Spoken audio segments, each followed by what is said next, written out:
to News Hour. Coming up in this edition of the news, national campaign to end child marriage in Sierra Leone launched in Freetown.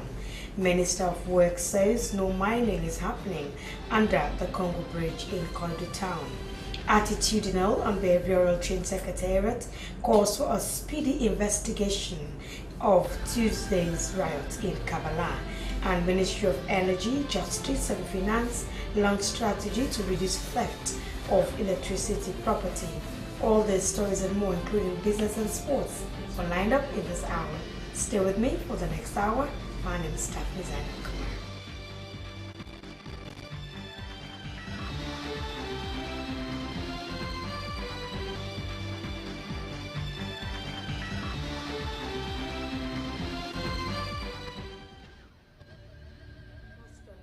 Tonight, the Ministry of Social Welfare, Gender and Children's Affairs, in collaboration with the Office of the First Lady, the African Union, UNFPA, and all the development partners have launched the national campaign to end child marriage in Sierra Leone.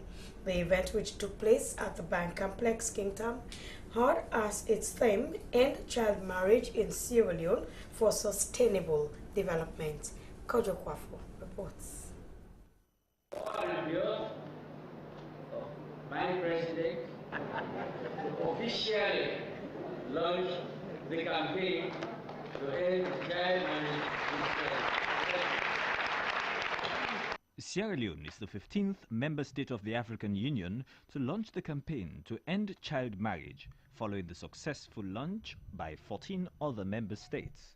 At the June 2015 summit of the African Union heads of states and governments, African leaders endorsed the African Common Position on ending child marriage, with 17 commitments being implemented by the Commission. The campaign is aimed at ending child marriage by means of supporting and advocating legal and policy actions in the protection and promotion of human rights. Amongst other things, the campaign will also mobilize continental awareness on the adverse socio-economic impacts of child marriage. At the national levels, it will capacitate non-state actors to undertake evidence-based policy advocacy, including the role of youth leadership through new media technology, monitoring and evaluation, amongst others. Making a presentation of findings on child marriage in Sierra Leone, the Commissioner, National Children's Commission, revealed that parents continue to condone child marriage, whilst community members refuse to cooperate with law enforcement and other agencies for fear of stigmatization. According to her findings, victims refuse to give testimony against their parents, making investigation of such allegations difficult or almost impossible. She says that the presence of law enforcement bodies are limited in some parts of the country, and as that is hindering the delivery of justice. Without hesitation, she warned that as things are, providing services for victims of child marriage is difficult. Officially launching the campaign, the Vice President, Victor Bakary-Fo, says because of the prevalence of child marriage in Sierra Leone, the launch is timely as it showcases government's commitment to protecting girls.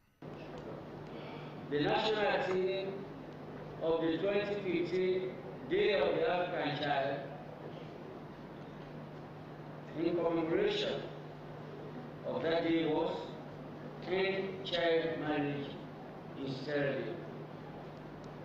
At that ceremony that year, government made a firm commitment to put an end to the practice of child marriage in our country, in this country. We renew this commitment again today, and we shall consolidate our fight to ensure children of this country grow to attain their fullest potentials. According to Vice President Fo, government has prioritized issues of women and children, the reason why a pillar is dedicated to the protection of children in the agenda for prosperity. He spoke of the Child Rights Act of 2007, which seeks to preserve the self-esteem, dignity and respect of all children, and the Registration of Customary Marriage and Divorce Act, which criminalizes child marriage. The efforts of the Ministry of Social Welfare, Gender and Children's Affairs alone will not address all related issues. With this consideration, government has established the National Commission for Children to complement the efforts of the Ministry of Social Welfare, Gender and Children's Affairs. With these efforts and many more still to come, the children of this country will enjoy a brighter future and contribute meaningfully to the social and economic development of Mother Australia. Patron of the campaign, First Lady Zainab dilated on the effects of child marriage on girls, communities and the nation. Another major effect of child marriage, which puts our country's sustainable development at risk, is the lack of access to schooling for girls. Child marriage exposes our girls and women to domestic violence, emotional and psychological stress and trauma, and they are usually socially isolated. She says that her office and the Ministries of Children's Affairs, Health, other key ministries and development partners consider ending child marriage as a necessary step, as that will develop over 50% of the country's population. The First Lady calls on the government and communities to enforce laws that prohibit child marriage and harmonize conflicting laws on child marriage to standardize the age of consent at 18 years. I also call on parliamentarians to enact and harmonize the laws protecting our women and girls, and the paramount chiefs, other chiefs and religious leaders to ensure that no marriage involving a minor is sanctioned or presided over. Mrs. Kuruma calls for an increase in girls' access to education and for a curricula that will include comprehensive sexuality education for all children. I stand with the children of this country, UN partners, our civil society organizations, women's groups, development agencies, government ministries and individual activists advocating for the promotion and preservation of our future through the protection and empowerment of our young people. I want us to live here today with a renewed sense of hope, with strengthened determination and commitment to bring an end to child marriage. The African Union Commissioner on Social Affairs, Ambassador Mustafa Siddiqui Kaloko, says the African Union recognizes the work of the First Lady, referring to her as a champion in the African Union. Ambassador Kaloko says out of the 41 countries where child marriage is prevalent, Africa accounts for 30%. I'm particularly excited about the launch of the campaign in the Republic of Sierra Leone, and we trust that this launch taking place today will translate into active movements and campaigns, trickling down to communities and villages where child marriage continues to persist. Ending child marriage is within our reach, and all stakeholders have a role to play in saving these children. They are crying and calling for our help. You had a lot of that this afternoon. Kadia Tubari from Kambia district describes some parents as perpetrators and detractors and called on them to be role models. She pleaded with traditional leaders to refuse any marriage of a girl below the age of 18 and for them to set up bylaws and implement them without compromise. In this day, we therefore ask the community, children leaders, religious believers that in paramount chiefs, please paramount chiefs, there is no marriage that will take place without your consent, which means you have also a great role to perform in that marriage. You should not accept marriages that that child is below the age of 18. Even if your parents told you that she is more than 18, you can tell by the appearance of the child. Deny that marriage. Help develop the country of beloved nation. Reverend Jesse Fona reminded all that marriage is for men and women, not boys and girls. He accepted that some of their colleagues officiate such marriages. Member of Parliament from Kailahun District, Honorable Dr. Bubakar Jabi, says Parliament will work with other government agencies to pass laws that will prevent child marriage. The UNFPA representative thanked the First Lady and the Children's Ministry for taking leadership role. She revealed that UNFPA and UNICEF have a global program to accelerate action to end child marriage in Sierra Leone. UNFPA and UNICEF, she adds, will work together with the United Nations Women to support the government of Sierra Leone. The representative of Plan International, Maria Mazombo, says that child marriage undermines the social well-being of girls the world over. The Deputy Minister of Justice, Ado Bokri, says that he is committed to ensuring that girls get educated and expressed rejection of child marriage. The Deputy Minister of Social Welfare, Gender and Children's Affairs, Nene Touré, says that the event is for duty bearers to be held responsible.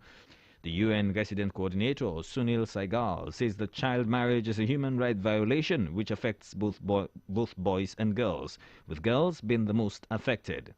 6 more African Union member states are set to launch the campaign to end child marriage as against the end of this year. Kujukwafo, SLBC. Minister of Works, Housing and Infrastructure, Honorable Kamara, has said that what he saw in Konon concerning the alleged mining under the Congo Bridge is different from what was reported. Honorable Kamara was in Konon to inspect the road work in the district. Let's join Mahawa Aliyu. I thought I was going to do a dungeon. Yeah, I was going to say like a place where people can actually access. Don't go there. But I was shocked to go there and find out that they have done so much rehabilitation of a particular road that was spoiled. So I find out all the vehicles that were with me were on top of the very bridge you're talking about. And I went down to see the backfilling. The peace-friendly organization Fumble Talk International has concluded the inaugural meeting for the newly elected Inclusive District Peace and Development Committee.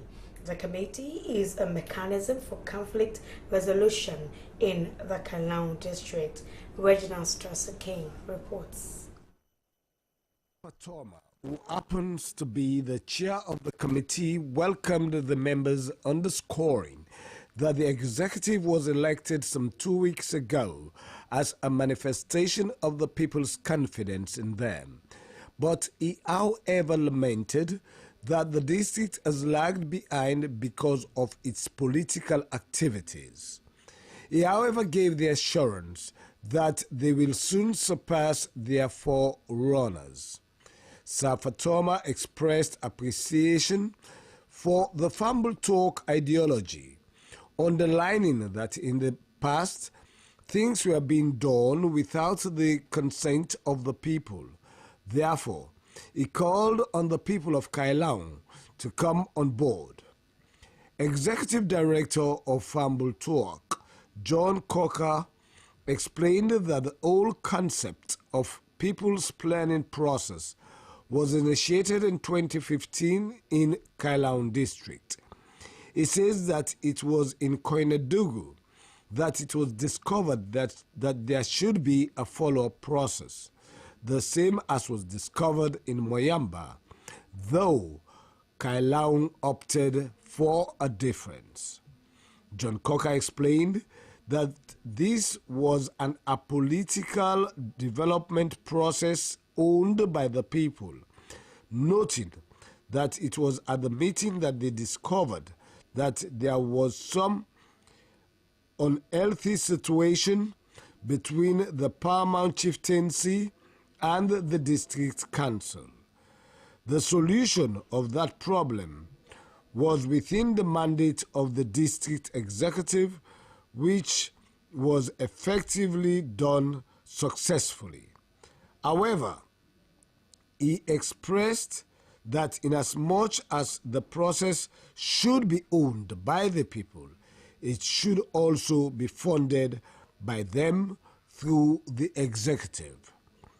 During the experience sharing session, it was revealed that the Kabbalah executive was able to address issues of conflict-related situations, such as the youth's riots for the survey and rehabilitation of Fuller Street in the Kabbalah Township. It was resolved through the formation of a 5-man committee to address the issue amicably. Other issues which emerged during the session was the conflict in Sulima, the conflict between the community people and road contractors in Moyamba, and the theft of 50 batteries that were meant for the solar lights that are serving the township of Moyamba. It was resolved that these conflicts could be addressed through these committees in order to avoid conflict. SLBC TV News R, this is Reginald Strasser King.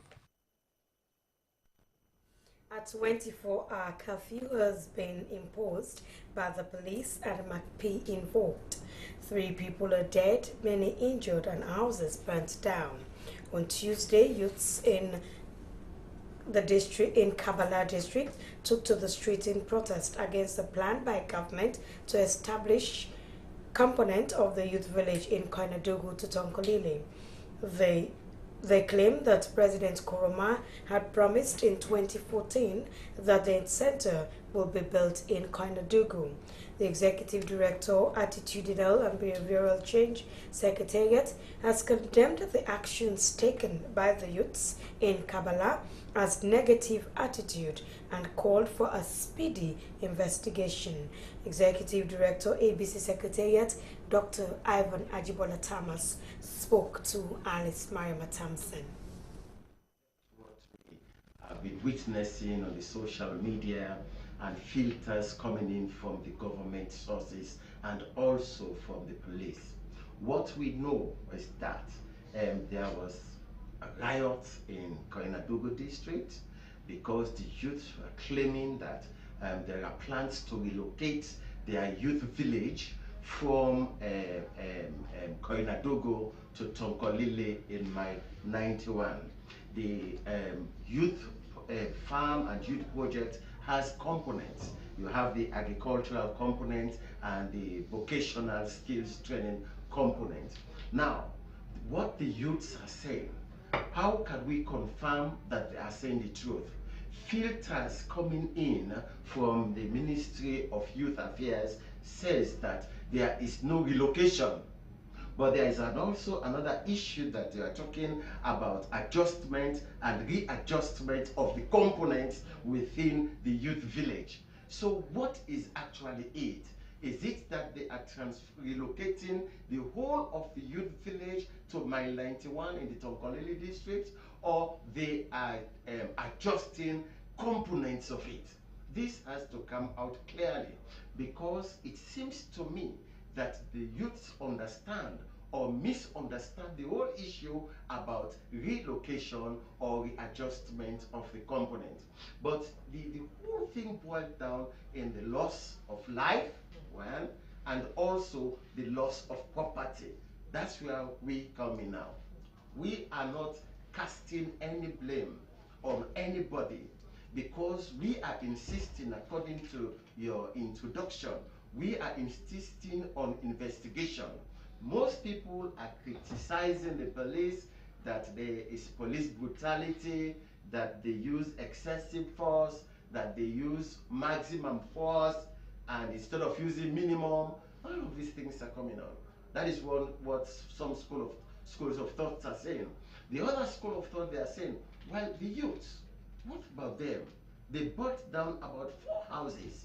They burnt down the house of the LUC, they burned down the house of the police constable, the NEC building was also gutted, and I think the APC building. And also the district office was vandalized. All right, so which school do you belong? So we have to, this is why we are insisting on investigation, because you cannot criticize the police of using maximum force, because you have to ask the question, why should the police use maximum force? If they use maximum force, because we know that there is a loss of life through maybe bullet wounds and things like that. But the youth themselves, they didn't organize a peaceful demonstration which just placard or putting out their position for the public to be sympathetic towards them. They burnt down houses. This is a criminal offense. That is why when I was not surprised when I heard that over about 20 of them have been arrested, because it's assassin. to burn down properties. Why? You are demonstrating. So is it right for the police to use The police has the right to use maximum to excess force. They have that right. They have the level of force they can use, and they use these forces depending upon their own professional ability based on what was happening on the ground. We do not know. We were not. Someone we saw, one of the footages we saw, someone was shot at the back. Yeah.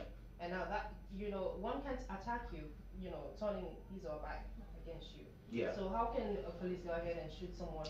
This is why the attitudinal and behavioral change is insisting, because now they have maintained law and order. Now they have imposed curfew, and also they have invocated the McP. Now it's the time for us to launch. He is the Executive Director, Attitudinal and Behavioral Change Secretariat, Dr. Ivan Ajibola Thomas. Meanwhile, the Sierra Leone People's Party, SLPP, has said that it is disturbed by the spate of violence and mayhem unleashed on peaceful people in Kabbalah town. A release issued by the SLPP states that the culture of violence exacerbated by the police has become a routine exercise. The SLPP, according to the release, accuses the government of being inconsistent in the handling of the youth affairs in the country and Koinadugu in particular. The party expressed condolences to the bereaved families for the loss of their loved ones. The release called on government to condemn the police brutality and bring to book all those responsible for the mayhem and should explain to the public the inconsistency in their decision regarding the youth affairs in the district. In the absence of any justifiable explanation for reversing their decision, the release went on. Government should tender an apology to the nation for not acting wisely and appropriately. The Deputy Minister of Information and Communications, Cornelius Devoe, has commissioned the Redeemer Radio Network 92.5 FM at the Faith Healing Bible Church Headquarters Church in Freetown. The radio, which is owned by the Faith Healing Bible Church, is to teach, preach, and to create awareness on the second coming of Jesus Christ. Francis Danema filed in this report, read by Hawanat Conte. Preaching, Pastor Francis Mambu has always sought ways of preaching the gospel in Sierra Leone. Currently, his church has branches in every district. The establishment of the Redeemer Radio Network 92.5 is to broadcast the Word of God to the whole nation. The founder and general overseer, Faith Healing Bible Church, Pastor Francis Mambu, said God told him to open a radio station when he was fasting and praying 5 years ago. He outlined the objectives of the radio station. The primary reason for establishing this radio station is as follows. One is to take the gospel to every district, town, village for the redemption of souls in the nation of Sierra Leone. Two is to bring national repentance and revival of holiness and righteousness in the body of Christ in Sierra Leone. Three is to bring spiritual upliftment to the downcast in spirit in the body of Christ. Four is to liberate people from spiritual bondages and captivities. Five is to bring healing and reconciliation to broken marriages in our nation. Six is to create the awareness of the end-time events and the soon coming of our Lord Jesus Christ. Seven is to pray for the restoration of God's glory and the healing of the economy of our beloved nation. Eight is to pull down all satanic strongholds hindering the progress and the development of our nation, Sierra Leone. IMC Commissioner Sam Bayo described the objectives as in line with the IMC Act. He called on the management of the radio to ensure that their broadcast is within the IMC Code of Ethics. Deputy Minister of Information and Communications, Cornelius Devo, congratulated Pastor Mambu for preaching the gospel to the lost souls. He advised them to avoid the promotion of hatred, violence, and inciting messages, but instead should focus on messages that can bring peace and development. I hope the members of staff will not copy the bad example being portrayed by certain media institutions in this country.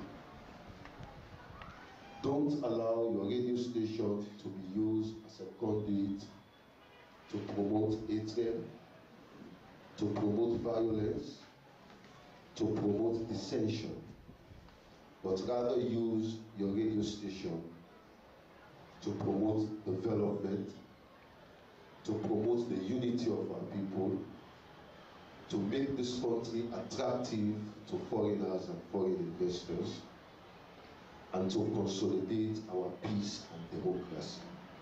Sierra Leone can now boast of many Christian radio stations. In case you just joined us, this is News Hour live on the SLBC.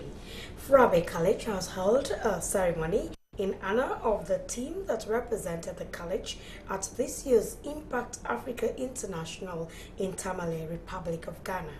The team of 2 debaters brought a gold trophy and certificates for outstanding performance. SLBC's Nasiguddin Koroma witnessed the ceremony.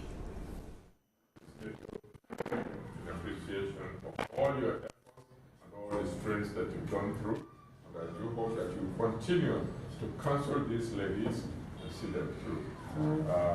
Patricia Broma, a little token for you on behalf of Frabe College for doing us proud in Ghana. Ms. Julia, we're very proud of you. You brought this beautiful shield to this college. We do hope that when you go to Zimbabwe, you bring the All Africa Shield to this country and back to this college as Aaron Nkrumah did 2 years ago.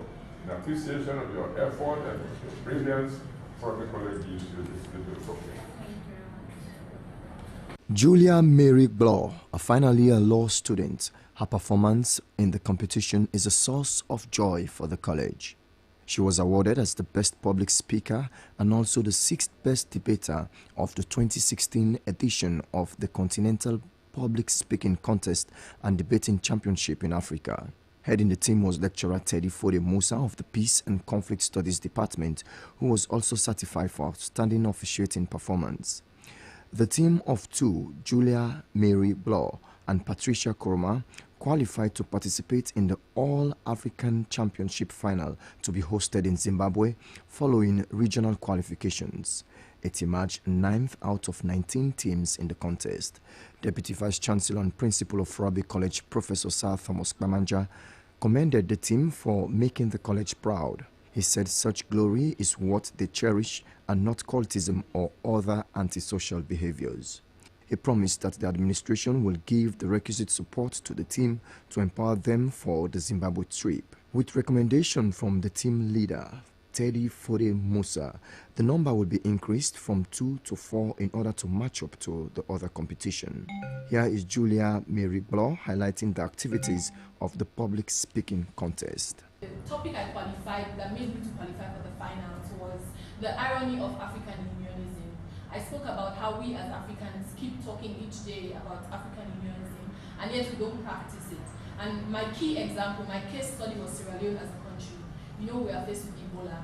There was no African country who sent medical teams. And there are African countries who had very strong medical systems who could help us. But we had Cuban doctors, we had American doctors, Chinese doctors coming. So that's just in summary of everything that happened at the public speaking contest.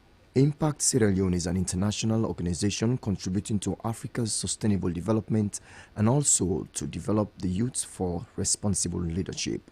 The organization was created after the Bari Youth Action Plan and Declaration in Italy in 2010. The headquarters is based in Cotonou. report was read in our studios by David Patrick Kamara.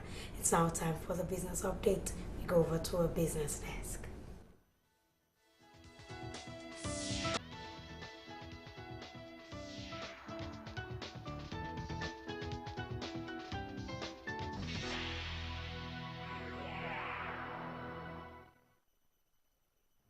Hello and welcome to the business updates with me, Awanatu Conte.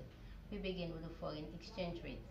The US dollar buys at 6,116 leons and sells at 6,239 leons. The British pound sterling buys at 7,898 leons and sells at 8,062 leons.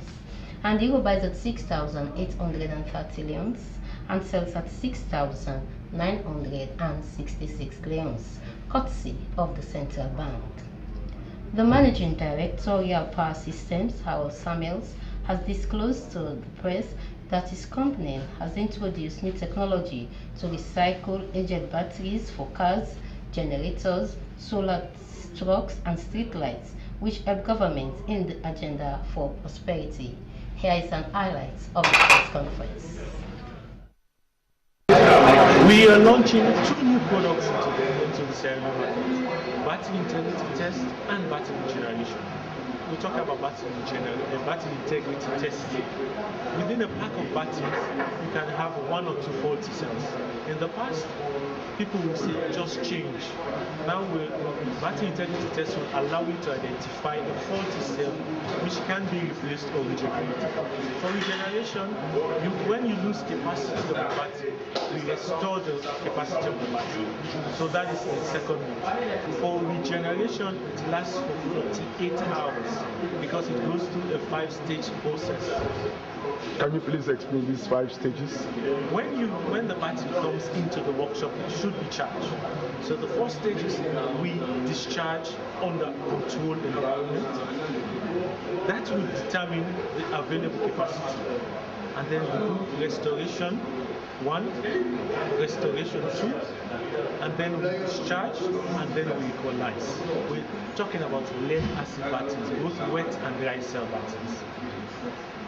These batteries used in vehicles, buses, trucks, solar systems, mobile companies, banks, ATMs, just as long as it's lead acid battery, we can work on that one. So what will be the cost for this particular service that you'll be offering? Since we know that the battery range is small 40 amp upwards, so we're talking about 30 to 40% of original cost. But we have to know that a battery which is dead cannot be regenerated. And we talk about dead batteries, both physically damaged or you have abandoned the battery for ages, but it should have some tension inside. We are now targeting the big institutions as well as we will start talking to the transport sector to see how they can come on board. And of course, at the beginning, we will do some discount because this technology has been proven in more than 40 countries. So it is not a new technology. It is new for Sierra Leone, but it is not new for the entire world. We're now encouraging people to save the environment, to save their own money, bring these batteries up, maintain them properly, and we will regenerate them, and you will enjoy your money's worth. Iluka Resources Limited, the Australian mineral sand miners, has entered a temporary suspension of trading and has shown interest to buy Sierra Rutile Limited, listed on the London Stock Exchange. Lucian Ganda filed in this report. Announced that an offer has been made for the acquisition of Sierra Rutile by Iluka, a giant mineral sands resources company. Sources close to the London Stock Exchange say the company will offer 36 pence for each Sierra Rutile share, valuing the company at about £250 million sterling. According to the sources, Iluka will also assume the company's debt of about $60 million, adding that the acquisition will also double its resources base and secure ownership of a mineral sands operation in Sierra Leone that produces 130,000 tons of rutile with expansion potential of up to 240,000 tons a year. The acquisition of Sierra Woodside, the sources added, along with current Iluka project, will provide the potential for enhanced portfolio flexibility, which in turn determines the level and phasing of Iluka's future capital expenditure. Iluka is said to have entered 2016 with a strong balance sheet, and it is reported to have no debts and has $1 billion of undrawn banking facilities.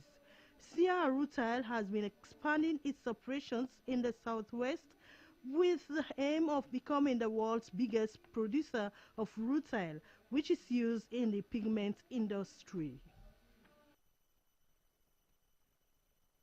That report filed in by Lucien Ganda was read in the studios by Judith Sana. Well, that's the business update. I'm Amana Tukonte. Thanks for your time. That was the business updates. We continue with the rest of the main news.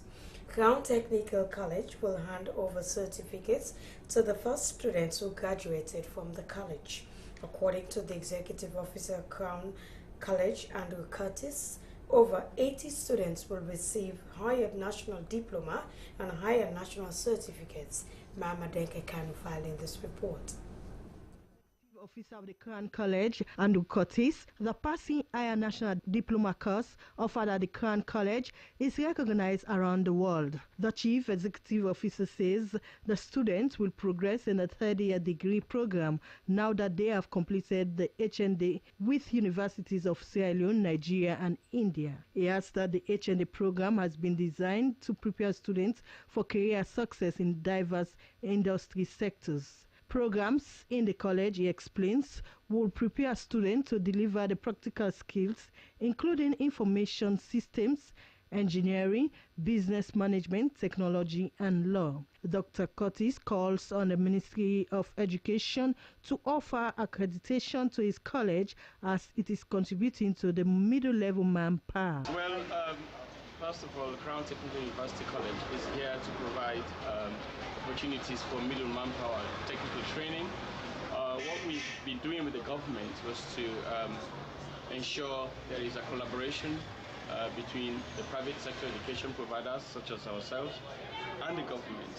I think the opportunity to ensure that a lot of the young people that leave secondary school without the traditional 5 credit will be able to gain vocational skills in the middle manpower sector so that they are able to do things, they are able to contribute to the economy, they are able to also progress from there to university. That is being the challenge for us. We would like the government to recognize that, our contribution to this.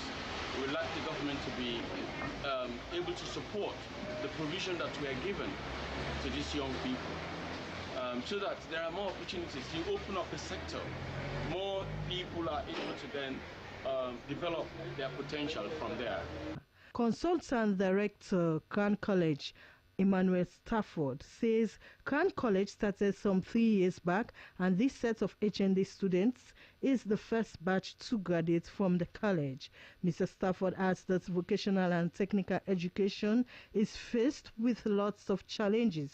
Consultant Director believes that vocational studies strengthen the gap of skills training that are not taught in the classroom. Principal, Crown Technology College, Samuel Paz, explained that Crown Technology College is one among the 3 higher institutions of learning in Sierra Leone. The college, he says, offers courses in business, petrol engineering, ICT logistics, accounting, finance, human resource management. As student, Samuel Macaulay asserts that the college is offering important courses and calls on the government to equip their institution.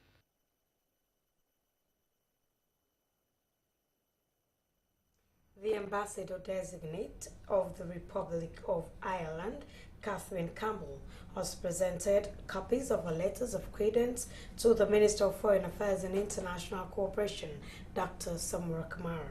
The presentation, which took place at the ministry's style office, discussed the long-standing bilateral relations between Ireland and Sierra Leone. Hawanatu Conte reports. The relationship between Ireland and Sierra Leone spanned over 150 years. They started as missionaries, providing not only spiritual upliftment but also on education and health.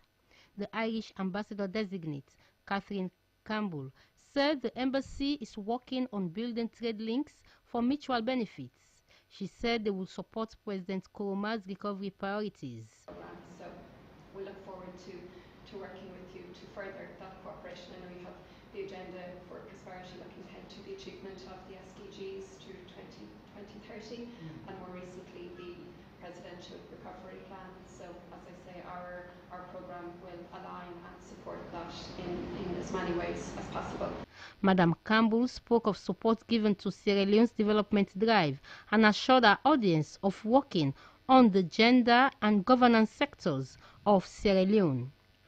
Minister of Foreign Affairs and International Cooperation, Dr. Kamara, explained Ireland's support to Sierra Leone. He said they will continue to push their cooperation forward. We do believe in it, the complementarity that exists in all type of assistance. As you come with a very wide experience, very rich, you use it more in developing our own diplomatic strength architecture, because we also grow through that. Ireland provided 100 million euros to Sierra Leone between 2005 and 2015. Funding support focused primarily on health, agriculture, and education. Awana Tukonte reporting for SLBC TV News. That's our final news report on News Hour tonight. To end News Hour, the main points again. National campaign to end child marriage in Sierra Leone has been launched in Freetown. Minister of Works, Honorable Kamara, has said no mining is happening under the Congo Bridge in Corridor Town. Attitudinal and Behavioral Change Secretariat has called for a speedy investigation of Tuesday's riots in Kabbalah. Well, that's all in this edition of the News Broadcast Live on the SLBC. On behalf of News Editor Aspi Uba, I am Daphne Zainab Kamara in Freetown. On behalf of our production team, it's a very pleasant good night. Stay tuned to the SLBC. Issues in the News is up next.